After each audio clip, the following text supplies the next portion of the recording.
السلام علیکم ورحمۃ اللہ وبرکاتہ۔ پیارے بچوں، کیسے ہیں آپ سب؟ امید ہے کہ آپ سب خیریت سے ہوں گے۔ بچوں، ہم نے سبق نمبر 3 میرا خاندان کی بلند خوانی کر لی تھی۔ آج ہم میرا خاندان کے نئے الفاظ پڑھیں گے۔ میں نئے الفاظ ہجوں کے ساتھ پڑھوں گی، آپ سب بھی میرے ساتھ ہجے کر کے پڑھیے۔ چھوٹی، 6 واو چھو، ٹے چھوٹی ہے ٹی، چھوٹی۔ 6 واو چھو، ٹے چھوٹی ہے ٹی، چھوٹی۔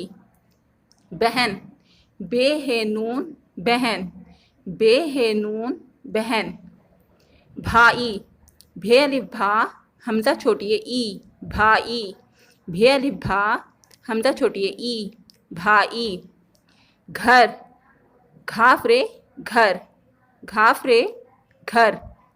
دفتر، دال فے زبر دف، تیرے تر، دفتر۔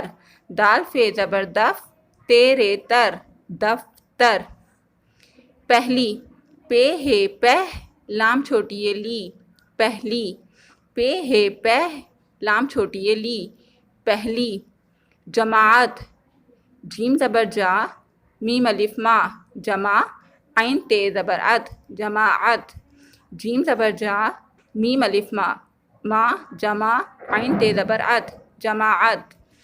اسکول، الف سین زیر اس، کاف واو کو لام ساکن، اسکول۔ الف سین زیر اس، کاف واو کو لام ساکن، اسکول۔ کھیلتی، کھے یہ لام کھیل، تے چھوٹی ہے تی، کھیلتی۔ کھے یہ لام کھیل، تے چھوٹی ہے تی، کھیلتی۔ ساتویں، سین الف سا، تے ساکن سات، واو یہ نون غنہ، ویں، ساتویں۔ سین الف سا، تے ساکن سات، واو یہ نون غنہ، ویں، ساتویں۔ امید ہے بچوں آپ کو یہ نئے الفاظ کی مشق اچھی طرح سمجھ آ گئی ہوگی۔ آپ سب بھی اچھی طرح نئے الفاظ پڑھنے کی مشق کیجیے۔ اللہ حافظ۔